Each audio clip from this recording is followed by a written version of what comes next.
Assalamualaikum warahmatullahi wabarakatuh. Apa kabar pemirsa PKTV dimanapun Anda berada? Kita berjumpa lagi dalam program PKTV Talk yang setiap hari Senin, hari Rabu, dan hari Jumat menemani Anda dengan berbagai macam tema dan narasumber yang sesuai dengan tema yang kita bahas.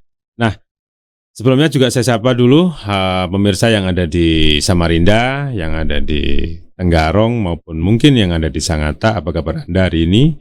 Semoga Anda masih bisa menikmati siaran-siaran kami, karena kami selalu ingin menyampaikan atau ingin menampilkan sesuatu yang menarik, yang memang sedang lagi dibahas di masyarakat. Nah, pada hari ini saya mencoba membahas tentang pendaftaran bakal calon legislatif pemilu 2024. Tentunya di berbagai wilayah di Indonesia, jadwalnya sama dan sedang melakukan hal yang sama. Maka kami hadirkan narasumber dari KPU Kota Bontang, Ibu Musdalifah. Apa kabar Ibu? Alhamdulillah. Semoga selalu semangat ya Bu ya. Karena ini sedang mulai tahapan. Saya kira ini tahapannya sudah mulai panas-panasnya.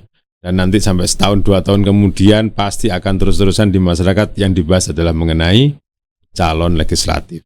Nah, saat ini saya ingin tanyakan Bu, tahapannya seperti apa? Saya dengar-dengar sudah mulai dibuka caleg, kira-kira mulai kapan dan sampai kapan itu dibuka? Silakan Bu. Iya, baik Mas Teguh.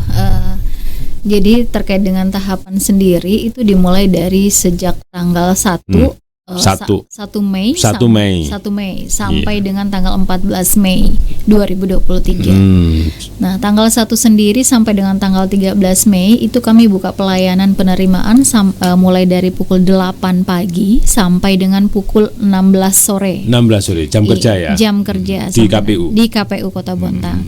Khusus untuk hari terakhir kami buka pukul 8 pagi sampai dengan pukul 23.59 Wita. Itu jadi pada tanggal 13 berarti ya? Tanggal 14 di hari terakhirnya.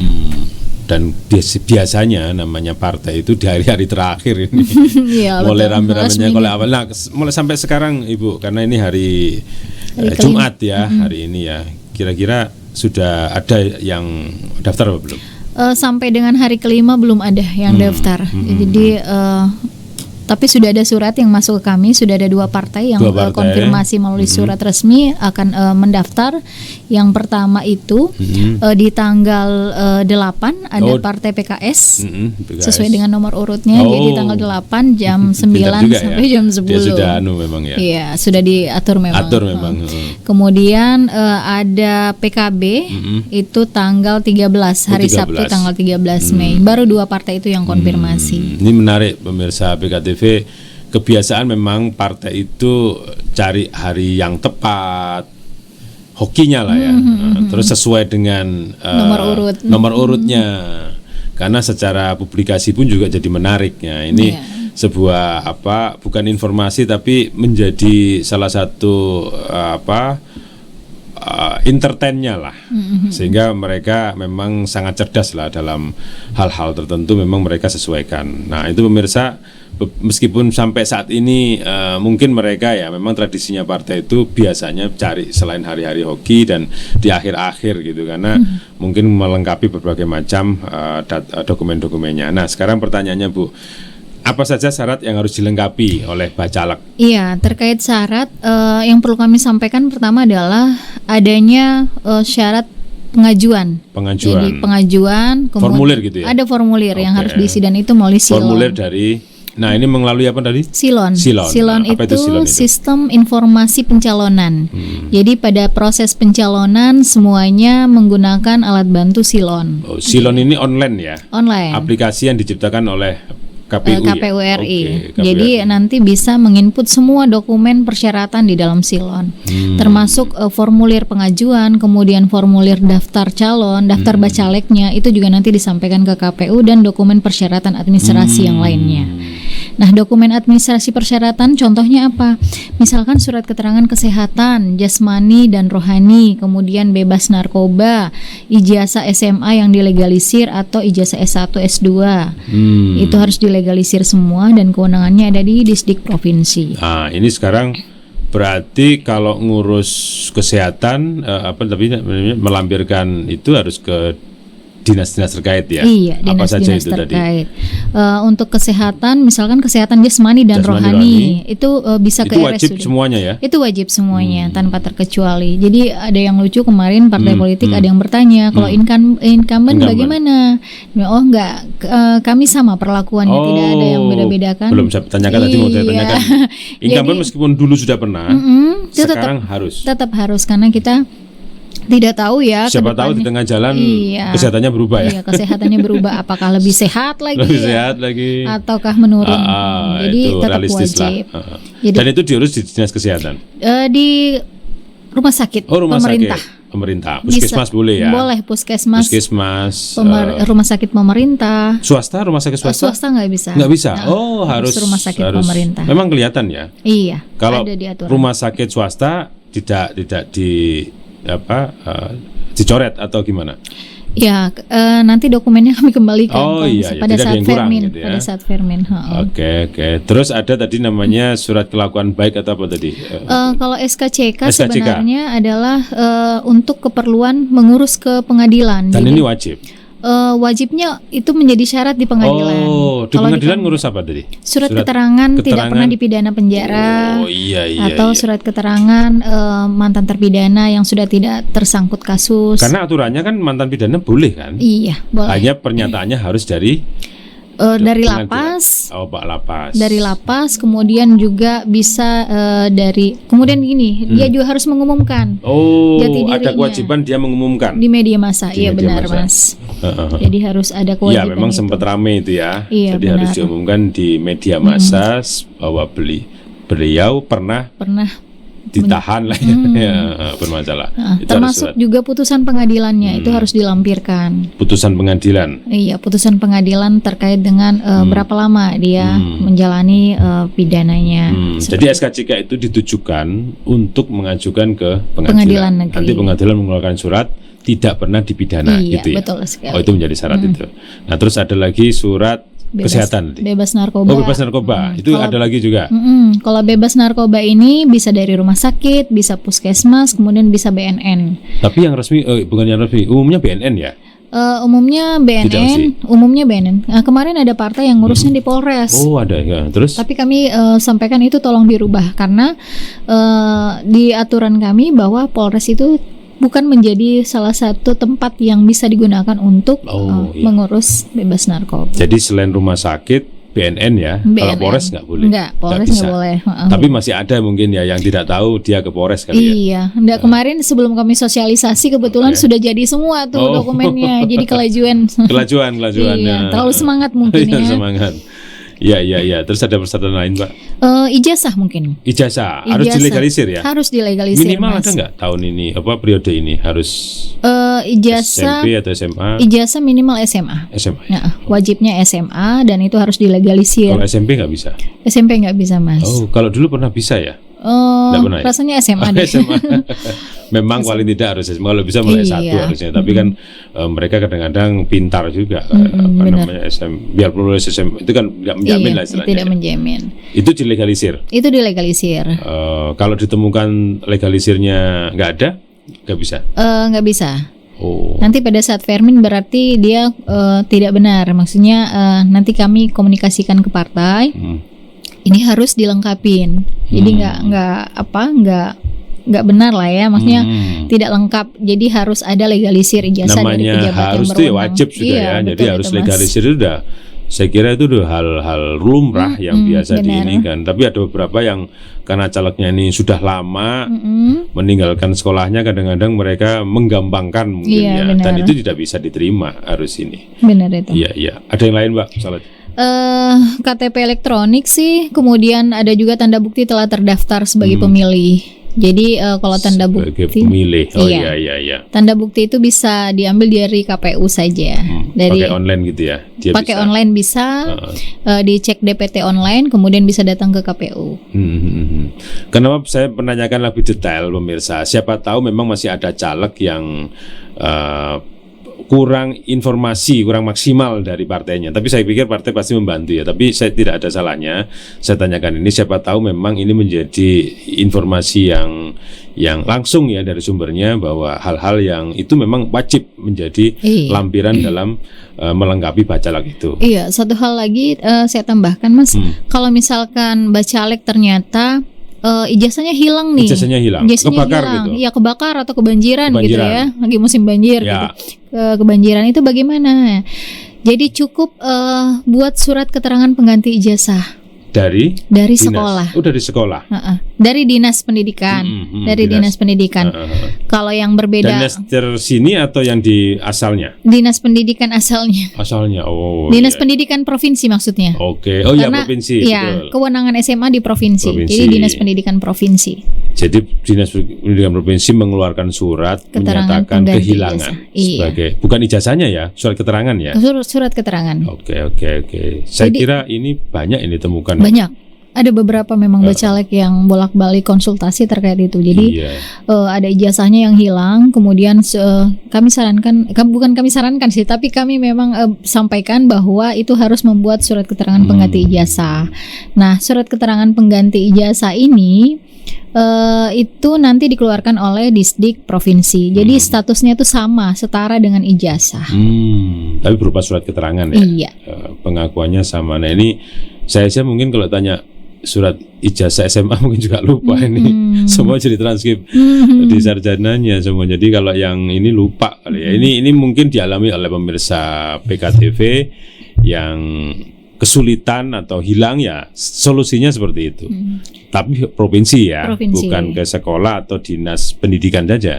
Tapi pendidikan provinsi, bukan di kotanya. Kemudian ada yang menarik lagi nih Mas, terkait perbedaan nama. Nah itu misalkan banyak ini mesti perbedaan nama dari apa ke apa? Iya, misalkan nama di ijazah itu misalkan cuman Ali misalkan. Ali, Nah tapi di KTP-nya, KTP elektroniknya itu ternyata mungkin Muhammad Ali gitu. Itu pengaruh. Nah itu pengaruh. Jadi harus ada keterangan lagi dari pihak sekolah.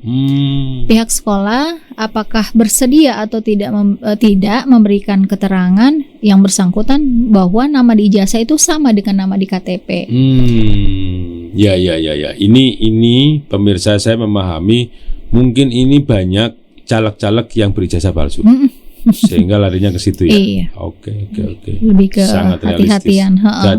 Jadi kalau nama saja itu bisa kalau kita udah jadi karena nama salah harus ngurus terus benar-benar itu ketahuan ijazah palsu ya, terpaksa harus terus. Ini hal kecil tapi sangat vital sekali. Benar sekali. Iya. Jadi kalau surat keterangan itu ternyata pihak sekolah tidak bersedia, maka cukup buat surat pernyataan saja. Jadi bacalek membuat surat pernyataan bahwa namanya benar. Benar antara yang di ijazah sama di KTP itu adalah orang yang sama dan namanya sama. Bacalek bisa membuat surat pernyataan sendiri. Bisa surat pernyataan. Iya. Ya ini sampai presiden aja sampai sekarang dipertanyakan hanya gara-gara itu, dan meskipun kata yang bilang benar ada yang nyalakan juga. Ini apalagi hanya sekedar caleg apa legislatif gitu ya, bisa saja itu dipersoalkan ke depan. Kemudian ini lagi Mas, untuk jabatan sebagai kepala daerah, wakil kepala daerah itu wajib mengundurkan diri. Kalau mereka daftar caleg. Iya. Daftar aja itu wajib mengundurkan diri. Kemudian TNI, Polri, dan komisaris BUMN atau direksi, dewan direksi BUMN. Pegawai bagaimana? BUMD. Pegawai juga ASN. Wow. ASN itu wajib mundur. Harus mundur pada saat mendaftar. Jadi pada saat meskipun baru mendaftar belum dinyatakan. Meskipun harus melampirkan surat itu ya. Iya, surat pemberhentian. SK pemberhentian. Tapi kalau SK pemberhentiannya ternyata masih dalam proses, itu bisa mengajukan surat pengajuannya sama tanda terimanya. Itu untuk sebagai bukti ya. Sebagai bukti. Tapi bahwa dia serius untuk SK pemberhentian tetap harus diserahkan nanti sebelum tanggal 3 Oktober. Jadi ada yang seolah-olah pikir begini, Ibu. Saya pegawai terus saya daftar. Nanti kalau saya dinyatakan lolos baru saya mundur. Nah ini juga kayaknya salah kalau lihat keterangan Ibu tadi. Harus menyatakan dulu. Kalau begitu kan ya kalau nggak yakin ya nggak usah mundur, harus ini. Harus menyatakan siap dulu gitu. Kayaknya di Bontang ada deh yang siap gitu. Dalam segala hal. Pengetahuan saya ada yang seperti itu.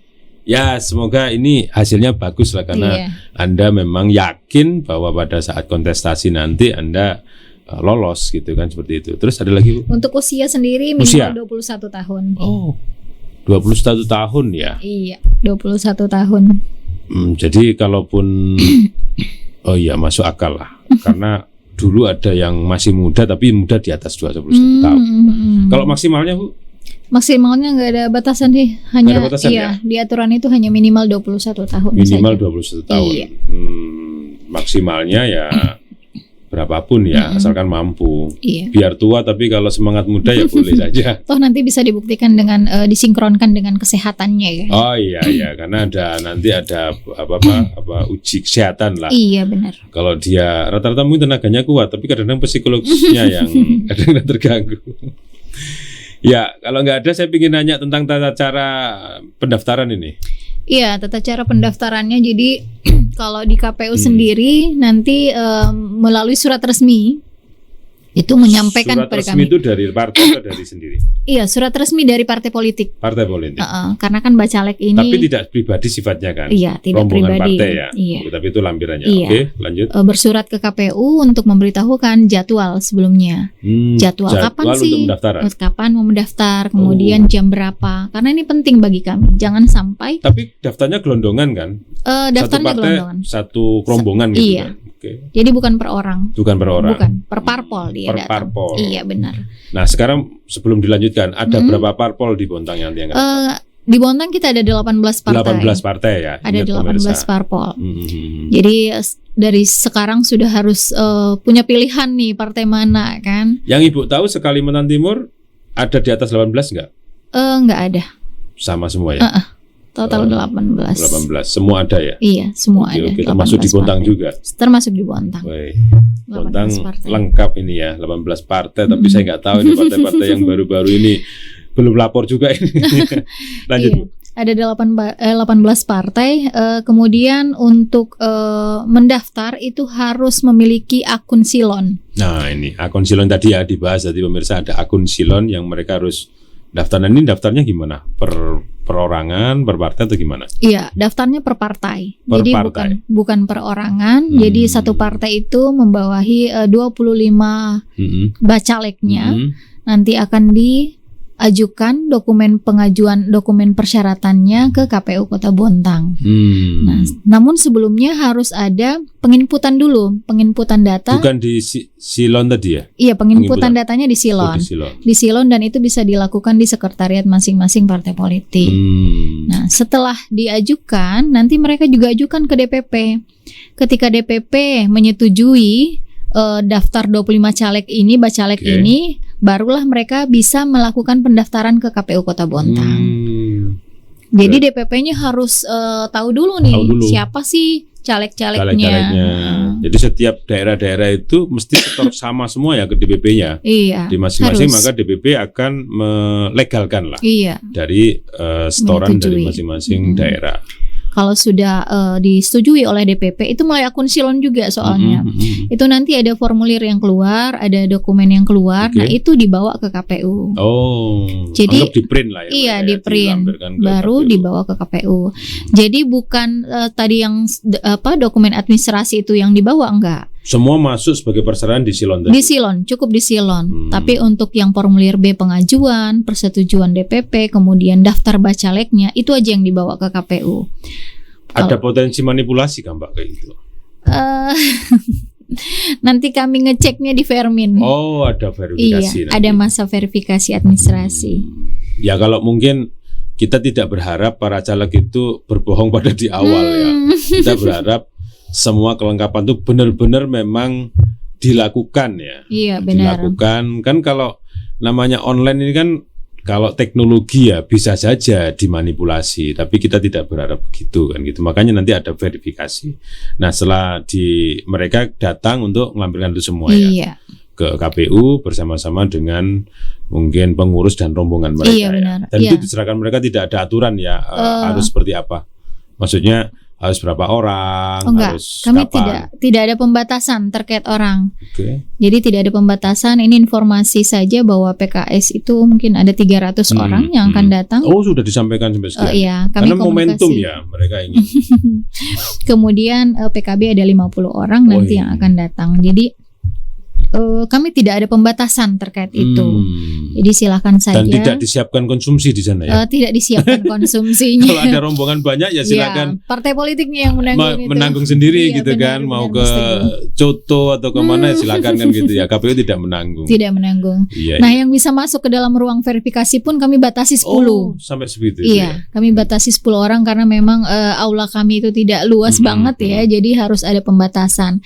Nah untuk penerimaan sendiri KPU itu membentuk 3 tim verifikasi. Oke, 3 tim jadi ada 3 tim, masing-masing timnya itu terdiri dari 2 orang. Jadi akan ada 6 orang yang akan menerima, akan melakukan verifikasi. Selanjutnya. Jadi 3 tahapan ya? Kalau 6 orang kan 2 gitu ya? Enggak. Oh. Jadi nanti partai politik kami akan layani. Sekali pertemuan tuh 3.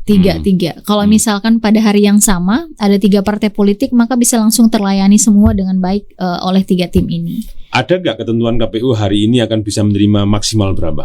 Nggak ada ketentuan. Oh, kami berarti antri aja gitu. Antri aja. Ya. Tapi bisa dikomunikasikan mau jam berapa, tanggal berapa semua tinggal. Iya. Makanya penting mereka harus bersurat dulu.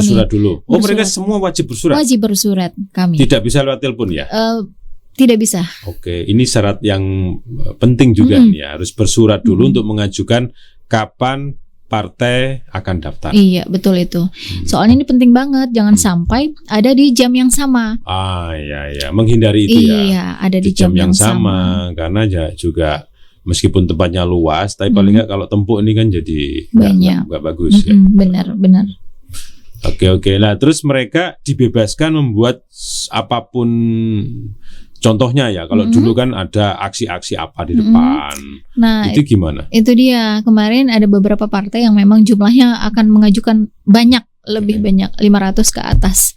Nah, jadi saya bilang tolong koordinasi juga dengan pihak keamanan Polres. Sebenarnya diizinkan saja ya, berapapun ya, karena kan tidak terbatas. Benar, Mas. Hanya soal keamanan mereka harus koordinasi dengan Polres. Terkait dengan lalu lintas segala macam yang akan macet kan, akan mengganggu warga sekitar. Kemudian kami juga sebelumnya sudah berkoordinasi sih dengan pihak terkait, dengan Polres ataupun Kodim. Jadi kami sudah lakukan koordinasi. Oh iya, pasti dan mereka alhamdulillah harus lancar saja. Ya. Benar. Tapi dari sisi KPU sendiri, apakah memang ada disarankan mereka harus dihantarkan oleh rombongan? Oh, enggak ada.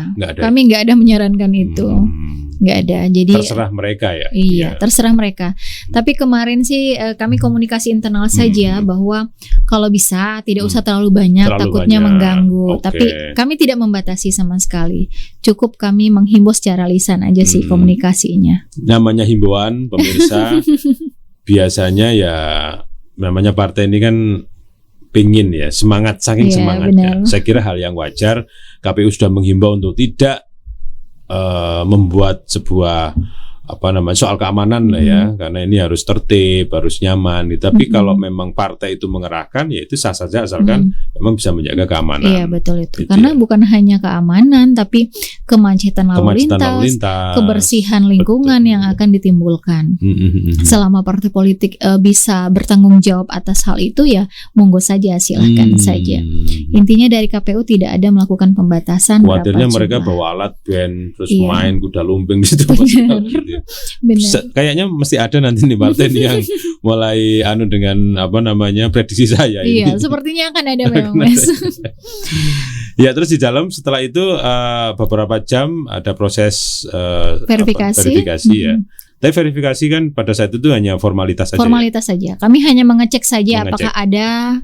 Kalau ada ya berarti lengkap. Kalau nggak ada, tidak lengkap, kami kembalikan dokumennya untuk dilengkapin. Nah, seperti itu saja. Sekarang pertanyaannya, kalau melengkapi nih, adakah perpanjangan waktu untuk melengkapi dokumen itu? Untuk melengkapi itu bisa dilakukan selama masa pengajuan. Jadi selama masa pengajuan sampai dengan tanggal 14 Mei itu bisa dilakukan. Kalau mereka yang tanggal 14 Mei ngajukan terus ada perbaikan tidak sempat, ya berarti. Nah, itulah saran kami, jangan di last minute, jangan di hari. Sudah disampaikan itu ya pasti ya. Jangan di hari-hari terakhir. Berarti prediksi saya salah tadi. Biasanya di akhir, ini kayaknya nggak di akhir. Karena takutnya kalau ada perbaikan bingung ini. Jangan di hari-hari akhir. Akhir. Memang kami buka sih sampai tengah malam kan, 23.59. Tapi jangan sampailah itu di 2359 atau 23 baru nggak ada datang. kesempatan untuk berbagi. Kalau yakin banget dokumennya sudah Nggak apa-apa ya. nggak apa-apa. Di akhir-akhir. Tapi kalau siapa tahu ada yang masih kurang, nah ini bahaya. Unsur Ini memperbaiki kehati-hatiannya. nggak bisa semudah itu. Nah sekarang berapa sih masing-masing caleg bawa ini dapilnya apa? Ininya ya, daftarkan Bacalek berapa? ya. Masing-masing partai politik hanya dibatasi 25 saja. Semua sama ya? Iya, semua sama. Boleh lebih? Tidak boleh lebih. Kalau boleh kurang boleh. Oh, tapi semuanya mesti tentunya ada aturan ya. Iya. Kalau dapil cuma satu ya nggak mungkin ya. Jadi kalau dapil sudah sesuai ya, karena kemarin sebelumnya kita juga sudah hadir di sini sosialisasi dapil. Untuk dapil sendiri kita ada 3 dapil. Kecamatan Bontang Selatan itu menjadi dapil Kota Bontang 1. Itu jumlah kursi ada 9. Jadi bacalek hanya ada 9. Sudah. 9. Jadi hanya 9.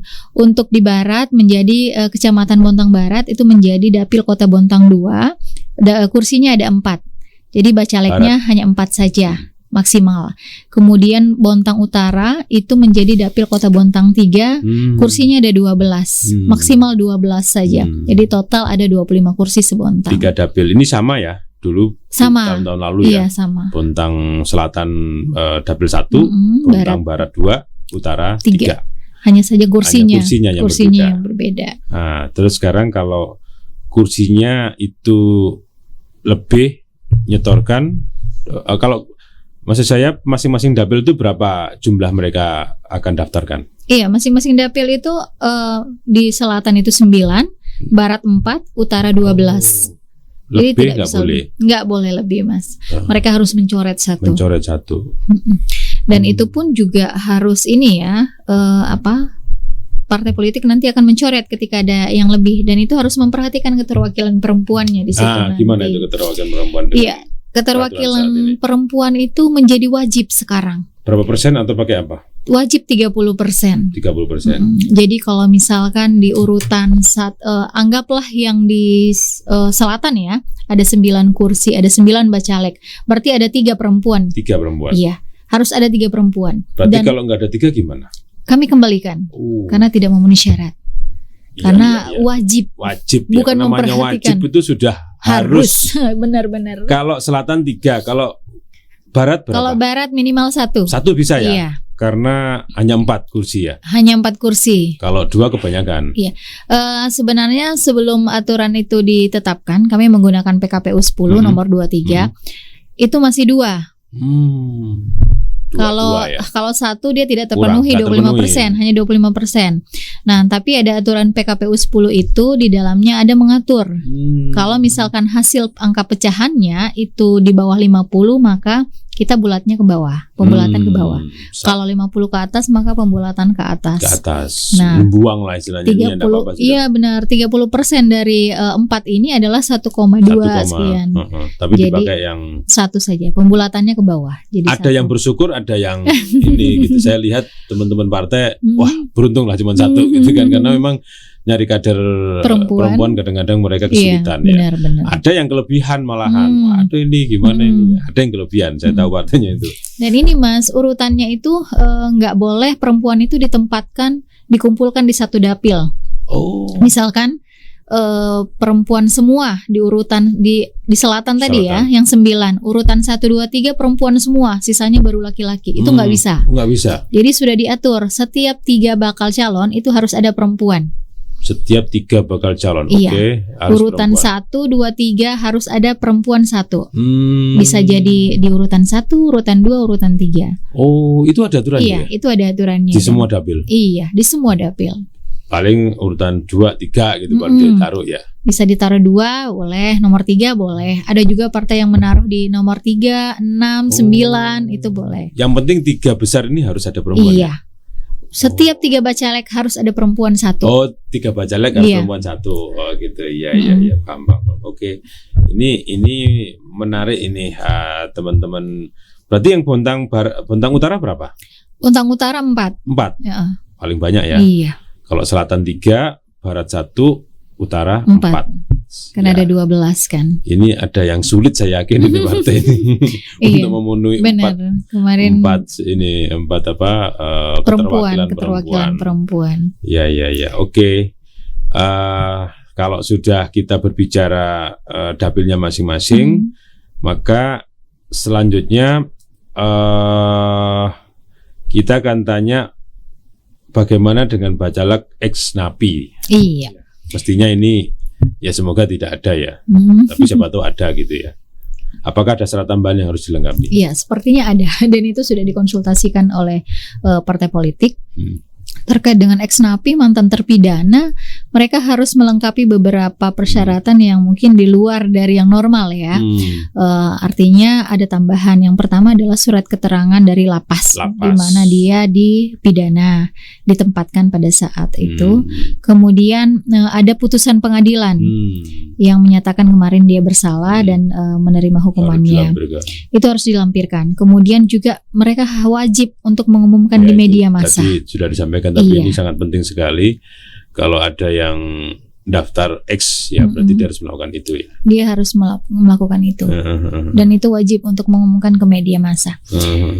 Itu sih itu aja. Itu aja untuk ya ini aturan memberikan hak yang sama, cuma hanya memang syaratnya itu tambahan. Baik pemirsa PKTV, kita akan lanjutkan diskusi ini dengan Ibu Musdalifah tentang pendaftaran bakal calon legislatif 2024. Tapi kita akan coba tayangkan pesan-pesan yang satu ini masih di PKTV Talk.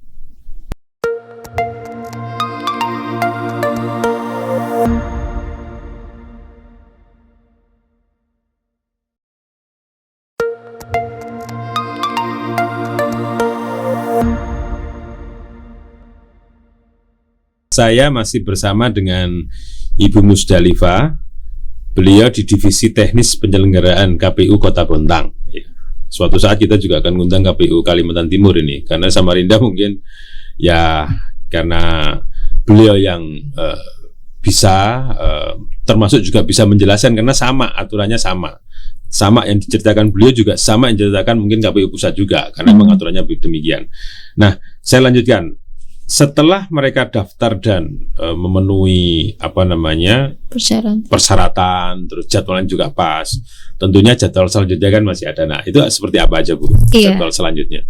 Iya, Mas Teguh, ini ada beberapa tahapan yang harus dilakukan oleh KPU dan mungkin juga partai politik nantinya.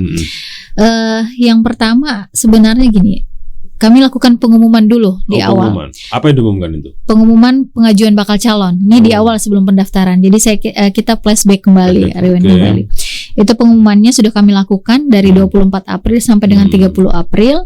Kemudian pengajuan bakal calon tanggal 1 sampai dengan 14 Mei dengan waktu yang sudah ditentukan. Selanjutnya ada verifikasi administrasi. Jadi kami KPU melakukan verifikasi terhadap dokumen persyaratan pengajuan bakal calon yang sudah masuk di Silon. Setelah tanggal 14 itu ya? Setelah tanggal 14 itu rentang waktunya dari tanggal 15 Mei sampai dengan 23 Juni. Jadi agak lama nih. Ada sekitar 40 hari. Beberapa data kebenaran atau kebenaran data ijazahnya mungkin, kemudian kesehatannya, surat keterangan kesehatannya. Dan ini kalau verifikasi terhadap ijazah contohnya, itu bisa sampai ke sekolahnya asalnya ya? Bisa. Kalau terdapat keraguan, kami bisa langsung datang ke sekolahnya. Makanya cukup lama. Cukup lama, karena memang banyak kan. Di Bontang sendiri ada 450 kalau misalkan terpenuhi semua nih. 25 biasanya celahnya di situ memang ya. Di asal sekolahnya ya. Iya, di asal sekolah. Makanya itu harus dicek sampai ke daerahnya masing-masing. Apakah ini benar lulusan di daerah tersebut? Ini jangan diremehkan ini. Ini KPU benar-benar ngecek ya ke sekolah itu ya. Iya, kami betul-betul ngecek. Jadi kalau terdapat keraguan, ijazahnya agak meragukan nih ya, kami akan datang ke sekolah yang bersangkutan untuk mengecek kebenarannya. Setelah Vermin tadi ngapain? Kami akan memberikan waktu untuk pengajuan perbaikan dokumen. Jadi ada masa perbaikan yang tadi mungkin di Vermin kurang lengkap, itu nanti bisa diperbaiki tanggal 26 Juli sampai dengan 9 Juli masa perbaikannya. Ada sekian hari lah ya. Iya. di bulan Juli ya. Di bulan Juli. Dan itu harus selesai 25 Juli itu Pak? 26. Tanggal 9. Oh, 9 Ya, Juli. dari 26 Juni sampai dengan 9 Juli. Selanjutnya Ya. kami verifikasi lagi nih. Verifikasi Tadi apa yang lagi. diperbaiki itu di tanggal 10 Juli sampai dengan 6 Agustus. Selanjutnya ada penyusunan DCS. DCS itu adalah daftar calon sementara. Daftar calon sementara. Iya, benar, daftar calon Itu sampai sementara. kapan itu keluar? Pencermatannya itu di 6 sampai 11 Agustus. Kemudian penyusunan dan penetapannya itu di 12 sampai 18 Agustus. Kami umumkan nanti di 19 sampai 23 Agustus. Jadi di bulan Agustus DCS ini. Saat diumumkan DCS itu apa tugas masyarakat? Memberikan masukan atau Memberikan tanggapan. masukan ya. Iya. Apabila ditemukan sesuatu yang janggal boleh Iya, protes ya. boleh, Ini ya, boleh. KPU ya. Masukan tanggapan boleh menggunakan identitas diri, tentunya ada KTP, kemudian bersurat siapa-siapa aja nih, tanggapannya apa aja terhadap calon yang mana. Kira-kira yang ditunggu KPU itu tanggapan seperti apa sih Mbak? Yang jelas kami masih berharap masyarakat juga betul-betul teliti, Oke. karena ini adalah bakal calon wakil rakyat Wakil nih. rakyat. Jadi jangan sampai ketika mereka sudah duduk baru masyarakat protes.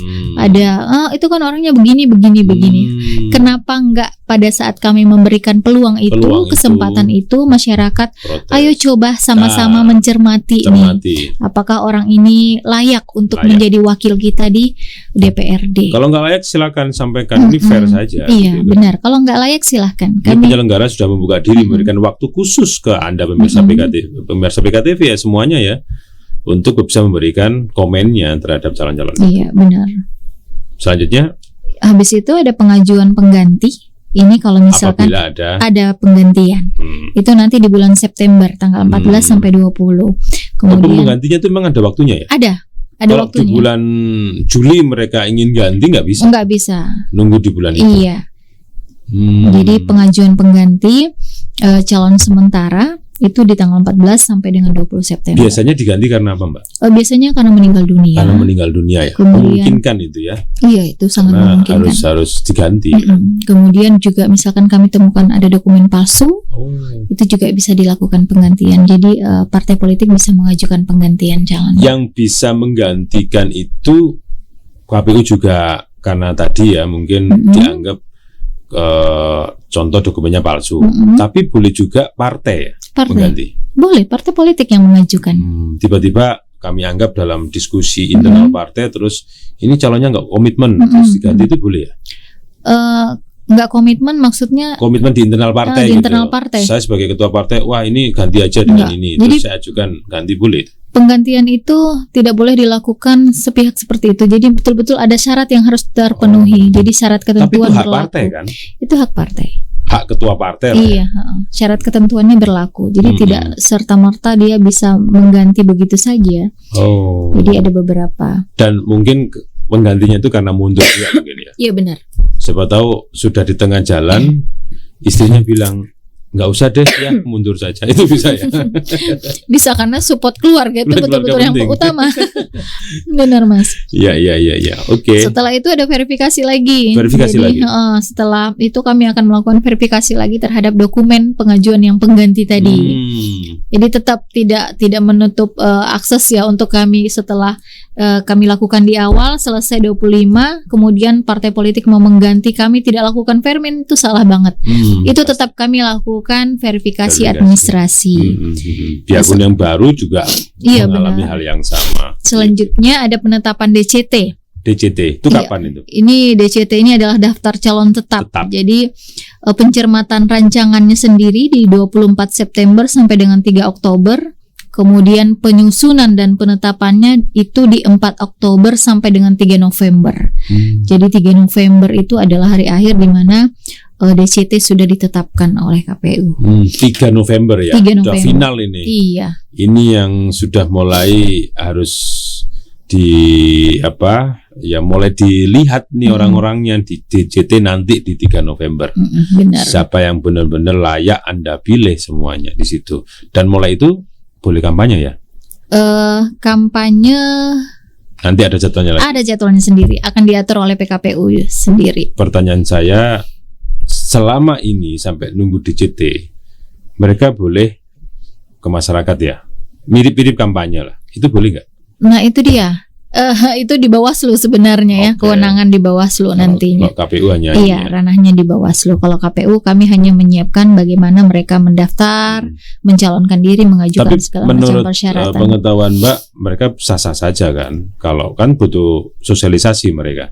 Saya pikir juga tanpa kita memberitahu itu ya, menyampaikan informasi itu sudah terjadi sepertinya di masyarakat. Logika saya sih harusnya mereka melakukan terus, karena kalau nggak begitu kan masyarakat tidak akan mengenal kan gitu. Tak kenal maka tak sayang ya. Makanya kalau Bawaslu melarang itu ya mungkin dasarnya mereka ada aturannya. Tapi logikanya masyarakat harus tahu calonnya masing-masing sambil menunggu nanti kampanye. Pada saat sebelum dinyatakan tetap, maka mereka sah-sah saja. Iya. Gitu. Jangan mengenalnya pada saat hari H. Ya. Nanti mengenalnya 14 Februari karena apa? Jadi betul. Ini satu hal yang perlu disampaikan ke masyarakat bahwa jadilah pemilih yang cerdas. Jadi pemilih yang cerdas dengan tidak menerima apapun dari partai politik untuk melakukan apapun. Jadi benar-benar kenal gitu ya. Iya, calonnya. Jadi betul-betul kenal dari hati pilihnya, jangan karena ada apanya gitu. Iya, bagus. Ini semoga masyarakat harus memperbaiki ya. Semakin demokrasi ini semakin dewasa, kita pun juga sekarang harus dewasa. Karena wakil rakyat itu ternyata menentukan banyak hal. Banyak hal, Mas. Banyak hal. Kebijakan, anggaran pembangunan, suara kita juga keterwakilan mereka, gitu kan. Dan yang paling menentukan sebenarnya, yang paling menentukan di awal itu adalah pemilih. Ketika pemilih ini menginginkan wakil rakyat yang amanah, yang bijaksana, harusnya juga sebagai pemilih mereka menjadi pemilih yang cerdas dan bijaksana juga. Kami sudah memberikan ruang, memberikan kesempatan untuk bisa menggunakan hak pilihnya dan membuat aturan yang sangat maksimal. Iya, maksimal sekali. Menggunakan hak pilihnya di tanggal 14 Februari 2024. Jadi tolong kepada masyarakat juga mohon kiranya bisa menggunakan hak pilihnya itu dengan baik, dengan bijaksana dan cerdas. Ini yang penting ini ya. Baik, oke. Dengan baik itu sesuai aturan, tapi memilih cerdas itu membutuhkan analisa Anda, cocok enggak orang ini kan gitu, dengan berbagai macam pertimbangan lah ya. Saya menangkapnya begitu. Nah, dari sekian diskusi kita tadi masih ada yang saat ini mengganjal, yaitu keputusan MK ya, sistem terbuka, pemilu terbuka atau pemilu tertutup. Ini gimana Mbak? Masih? Iya, ini masih saya pikir juga menjadi hal yang sangat dinanti lah keputusannya dari MK. Putusan MK ini apakah nanti akan sistem pemilu akan menjadi tertutup ataukah tetap terbuka? Tapi sejauh ini sampai dengan saat ini masih tetap terbuka. Iya. Ya, harapan kita memang terbuka karena ini adalah pesta rakyat. Semuanya rakyat juga harus mengetahui siapa calonnya, ya kan. Benar. Ya, semoga harapan kita bersama ini terus ya, tidak ada ganjalan gitu, sampai akhirnya nanti masyarakat benar-benar bisa memilih secara terbuka dan tahu calon-calonnya gitu. Kalau tertutup kita nggak tahu, karena tertutup itu yang dicoblos adalah gambar partainya saja ya. Nanti yang menentukan calonnya siapa itu adalah partai. Gampangannya seperti itu pemirsa. Nah, yang terakhir mungkin Ibu bisa closing statement ya, merangkum dari sekian apa yang tadi kita diskusikan. Apa kira-kira masyarakat harus seperti apa, dan KPU sampai saat ini akan melakukan apa terhadap pendaftaran ini? Silakan Bu. Iya, untuk masyarakat Kota Bontang khususnya dan peserta pemilu, mohon kita bisa sama-sama mengikuti aturan yang sudah ada agar penyelenggaraan pemilu dapat berjalan dengan tertib, aman dan lancar. Dan tidak ada kendala apapun, sehingga kita bisa menghasilkan wakil rakyat yang betul-betul bisa mewakili rakyat Kota Bontang khususnya di DPRD sana, untuk bisa memberikan ibaratnya aspirasi masyarakat yang harusnya mereka sampaikan dan mereka wujudkan itu bisa terwujud dengan baik. Itu aja sih. Ya, ini bukan menutup pemirsa, karena kita pasti akan sering mengundang ini karena banyak hal yang memang perlu harus kita diskusikan dalam mengawal demokrasi ini. Ibu, terima kasih atas kehadirannya. Semoga tetap akan kita sama-sama kawal proses demokrasi ini ya, semuanya untuk pembangunan daerah kita ya. Benar. Baik yang di daerah Samarinda dimanapun, untuk yang lebih baik. Terima kasih, kita akan ketemu lagi di lain waktu. Terima kasih. Pemirsa PKTV, banyak hal yang sudah kita bahas. Semuanya tentunya memberikan manfaat bagi Anda semuanya. Bagi caleg, selamat berjuang. Sudah mulai melangkah ini. Jangan ambil biasa-biasa saja. Anda harus menjadi orang yang luar biasa dengan tunjukkan bahwa Anda memang mampu dan memang layak untuk duduk di legislatif. Iya, Saya Teguh Sarjono mewakili seluruh kerabat kerja pamit undur diri. Kita akan ketemu pada acara PKTV Talk di lain waktu. Terima kasih. PKTV Grecek Benih. Wassalamualaikum warahmatullahi wabarakatuh. Waalaikumsalam.